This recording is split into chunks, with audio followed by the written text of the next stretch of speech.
So kung naghahanap ka ng smartphone na merong fusion ng flagship design, high durability, merong mataas na battery capacity, merong AI features, pero syempre budget friendly, then eto yung marerecommend ko, eto yung Oppo A5 Pro 5G, ang ating durability champion.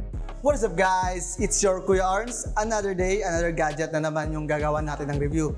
So for today, meron tayong smartphone na masasabi kong isa sa pinakamatibay in terms of hardware, durability, at syempre hindi rin magpapauli yung kanyang specifications. So kayang-kaya niya yung water pressure, meron siyang military grade quality at solid yung kanyang battery capacity. Pero syempre bago tayo magsimula, pupuntahan muna natin yung isang branch namin which is the Cellzone Communications para makausap yung agent itong smartphone at syempre matulungan niya tayo para ma-discuss yung key features and specifications nitong phone na to. So tara, samahan niyo ako.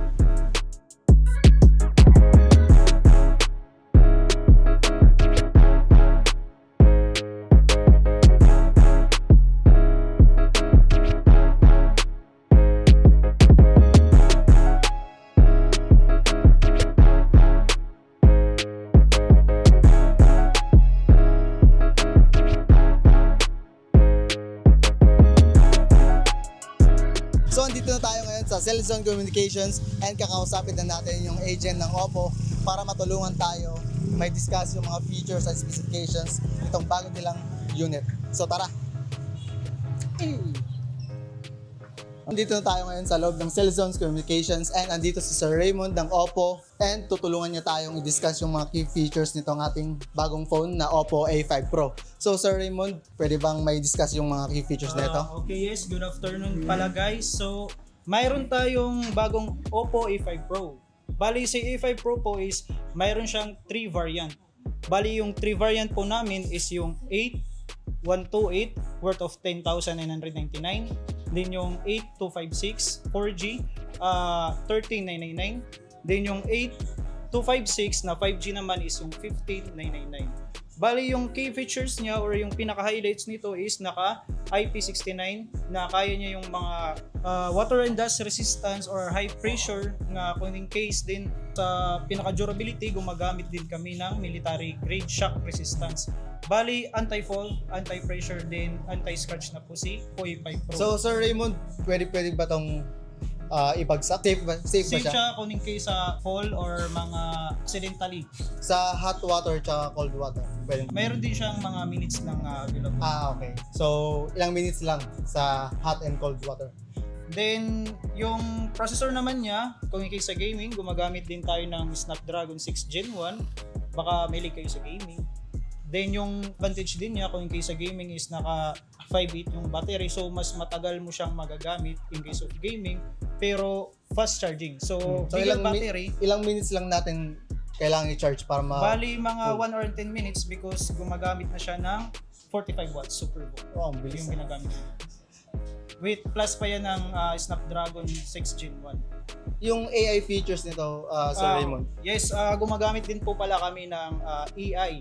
So, yung camera natin naman, kung mahilig tayo sa camera, meron tayong AI editor with AI eraser. Then, yung smart image mapping. Ito yung pwede na nating tanggalin yung background, no? Yes, same siya sa Reno series namin na pwede tayong mag-erase ng mga photo bomber. Sa video meron? Sa video, wala pa siya. Pero sa pictures, pwede na. Okay. And yung sa screen, kapag basa yung screen? Gumagamit din siya ng glove modes. Kamay nyo or naka-gloves kayo kasi may glove modes siya, okay din siya gamitin. Mas smooth pa din siya. Okay. So, magkano ulit to, Sir Raymond? 3 variants po yung mayroon tayo, yung 10999, 8128, 13999 4G with 8256, then 15999, 8256, 5G na po.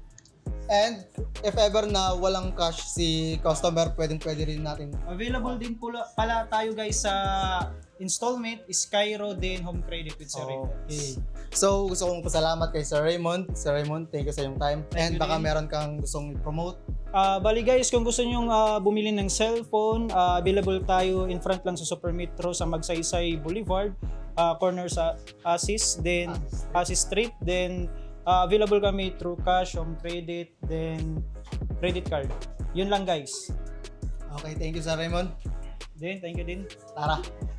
At dahil nakausap na natin yung expert dito sa Oppo, then let's get into the nitty-gritty of this Oppo A5 Pro. Dahil hindi lang to about sa looks, this phone is built to last.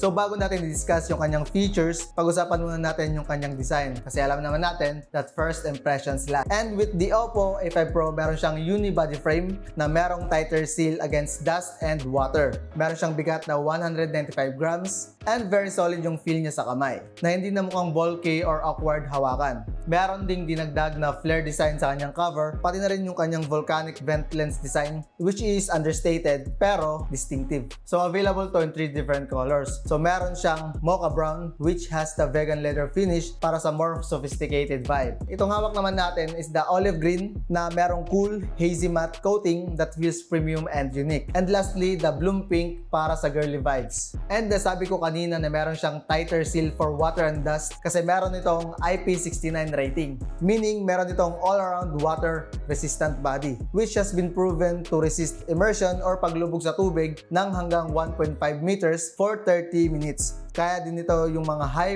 pressure water jets, pati na rin yung mga water na merong init na hanggang 80 degrees Celsius. Pero di lang hanggang water resistance yung kanyang durability dahil meron itong military grade shock resistance. It has passed 14 rigorous tests ensuring you can take it anywhere without worry, with bionic cushioning that acts like an airbag to shield vital components, a robust aluminum motherboard cover, and 160% greater shatter resistant glass. So dito pa lang kayang-kaya niyang magbigay ng unmatched reliability in which you can trust. At ngayon pag-usapan naman natin yung kanyang display and sound. So this A5 Pro features a 6.67 high brightness LCD na kayang umabot ng 1000 nits. Indirect sunlight. So kahit na sobrang tirik nung araw, easy na lang yung pag-scroll natin, pag-navigate ng ating phone kasi klarong-klaro yung kanyang display. Plus meron siyang 120Hz refresh rate para ma-ensure yung smoothness ng operation while using the phone, and the resolution of 1604 by 720 pixels.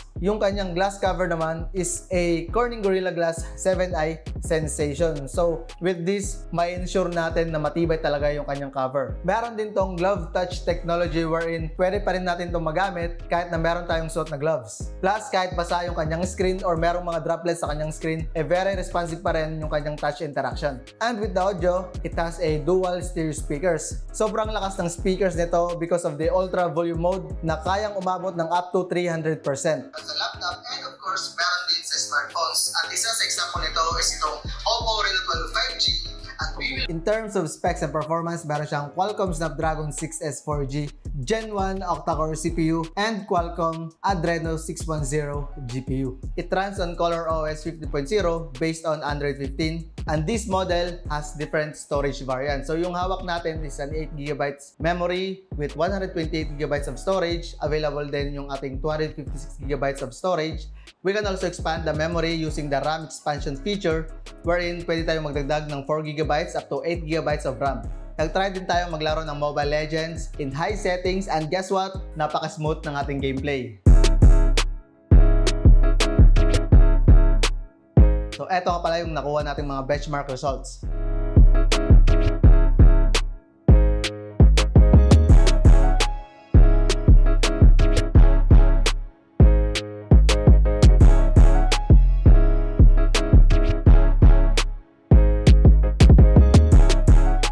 So this phone is equipped with 5800 mAh large battery, so pwede mo nang ma-enjoy yung up to 35 hours of phone calls or 16 hours of video streaming. Yung battery performance naman neto can last for more than 4 years na parang bago pa din. Along with the 45 watts SuperVOOC fast charging, kaya nitong i-charge yung phone from 0 to 50% in just 30 minutes and up to 100% in just 1 hour and 13 minutes. Sobrang dami ng AI features nitong si Oppo A5 Pro. So isa-isayin natin and magsimula tayo sa AI Link Boost 2.0.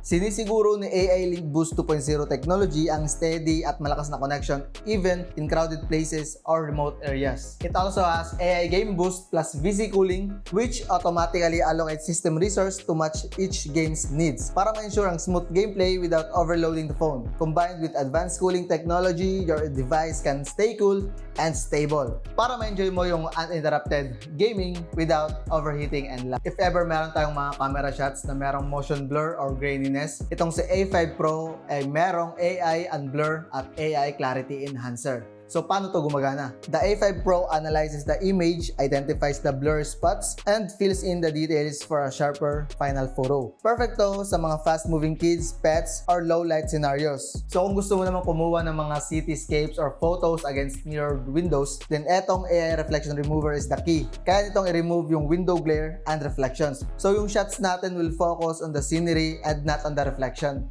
It also has AI Studio wherein pwede tayong mag-edit natin mga photos and images in a whole new world of creativity. Meron din itong AI Reimage wherein you can apply cool filters and transformations on your photos in painting like portraits or bigyan ng comic look vibe. Para tong mini graphic designer na naka-install sa ating mga phones. Sobrang dami ng mga AI features nito pero di pa tayo dito natapos kasi meron tong AI Smart Image Matting. And with this, madali na lang nating makrop yung mga person sa photo and removing the background is very easy. Plus, meron tayong AI Assistant for Documents wherein pwede tayong mag-open ng Word document then si AI na yung bahala na mag-summarize ng details and it can also translate foreign language. Best for those na mahilig mag-travel outside the country. It also has AI rewriting that can correct the grammar or even tone up your writing. At lahat ng to runs on ColorOS 15.0 and is enhanced by Oppo's Trinity Engine. Finally, the camera features. So the Oppo A5 Pro has a 50MP main camera which uses 4-in-1 pixel binning to capture bright, detailed 12.5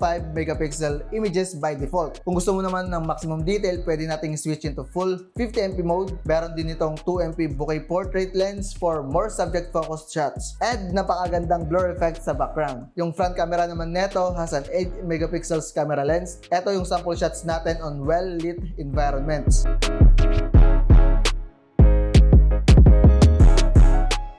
For the video recording, the rear camera can record up to 1080p at 30 fps. Same with the front camera, it can also record up to 1080p at 30 fps videos. Unfortunately, wala siyang stabilizer, so kailangan natin ng steady hands or gimbals para ma-achieve natin yung steady recordings. We have different variants for the Oppo A5 Pro and yung hawak natin dito is the 128GB variant. So yung price nito is 10,999. Available din yung 256GB variant which is priced at 13,999. Available to sa lahat nating branches, sa All World Communications, pati na rin sa Cellsons Communications. So who should consider this phone? So with its IP69 rating plus the military standard protection, perfect to para sa mga taong nagtatrabaho sa mga wet and dusty environments. And with its 5800 mAh battery, perfect to para sa mga taong laging on the go. Kasi with its high battery capacity, hindi na natin kailangan pang maghanap ng mga power outlets just to charge our phones. Plus, it comes with cool AI features at a budget-friendly price. So kung naghahanap ka ng mobile phone na kayang i-withstand yung high-pressure water jets and hot temperature and can handle accidental drops, then this Oppo A5 Pro should be on your list. And that is all for today. I hope na madami kayong natutunan about this Oppo A5 Pro. And don't forget to like and subscribe to our YouTube channel. At kung meron kayong mga suggestions or laptops and gadgets na gustong pagawin sa amin ng review, then just drop it down sa comment section below. It's me again, your Kuya Arns of All World Communications, your #1 tech partner, and see you on our next video.